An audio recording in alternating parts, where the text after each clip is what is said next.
हम यीशु मसीह के चेले हैं, दुनिया में धूम मचा देंगे।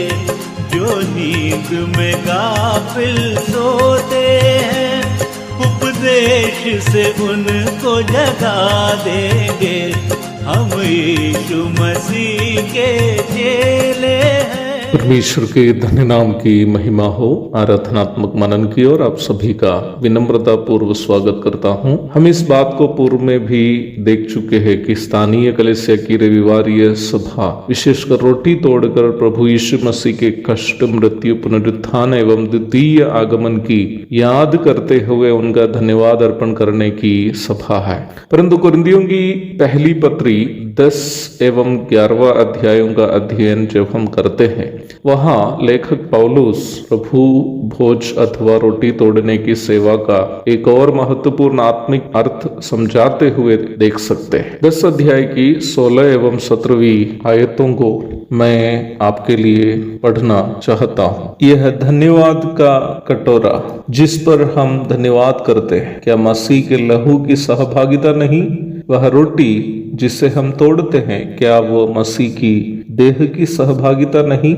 इसलिए कि एक ही रोटी है तो हम भी जो बहुत है एक देह है, क्योंकि हम सब उसी एक रोटी में भागी होते हैं। कुरिन्थ की कलीसिया के विश्वासी वचन का ज्ञान तथा विभिन्न आत्मिक वरदानों से आशीषित लोग थे। पहला कुरिन्थी अध्याय 1 पद 6 और 7। इसके बावजूद भी कलीसिया के सदस्यों के बीच बुरी तरीके से फूट अथवा विभाजन होता था। विश्वासी पौलुस, अपोलोस, पतरस और यहाँ तक यीशु मसीह के नाम में भी समूह बनाकर एक दूसरे से मानसिक रूप में दूर रहते थे। आपस की फूट कलीसिया को ऐसी स्थिति में पहुंचाई कि अपने अपने समूह के लोगों के द्वारा किए जाने वाले घिनौने अपराधों को नजरअंदाज लोग करने लगे। पहला कुरिन्थी अध्याय 5 पद 1 और 2। जबकि पाप में जीने वाले विश्वासी को अनुशासित करना चाहिए था, परंतु वे लोग ऐसे इसलिए कर नहीं पाए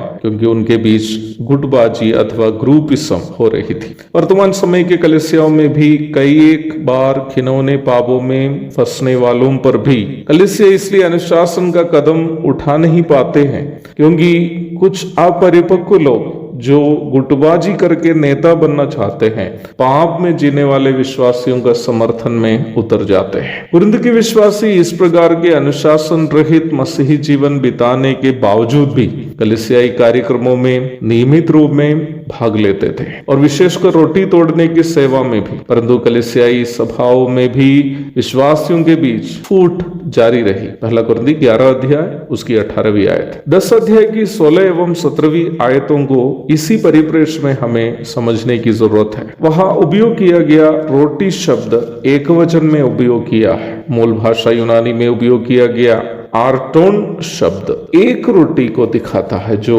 हमारे प्रभु यीशु मसीह की देह को और वैसे ही यीशु मसीह के आत्मिक देह कलीसिया को दर्शाती है। रोटी में से भाग लेना न केवल प्रभु यीशु मसीह के साथ हमारी सहभागिता को दर्शाता है, बल्कि यीशु मसीह की आत्मिक देह कलीसिया में विभिन्न भूमिकाओं से आए हुए विश्वासियों के साथ हमारी सहभागिता और कलीसिया की एकता को भी ये दर्शाता है। उद्धार पाए हुए सभी लोग पवित्र आत्मा के बपतिस्मा के द्वारा प्रभु यीशु मसीह की आत्मिक देह कलीसिया के अंग है, अर्थात हम एक आत्मिक देह के विभिन्न अंग है। पहला कुरिन्थी अध्याय 12 पद 12 से 27 तक और गलाती अध्याय 3 पद 27 और 28 पढ़िएगा। प्रभु चाहता है कि हर एक उद्धार प्राप्त विश्वासी निम्न आत्मिक एकता को हर एक दूसरा विश्वासी के साथ, चाहे वो किसी भी भूमिका से क्यों न हो, बनाए रखे। परंतु कुरिन्थ कलीसिया के कई सदस्य निम्न एकता को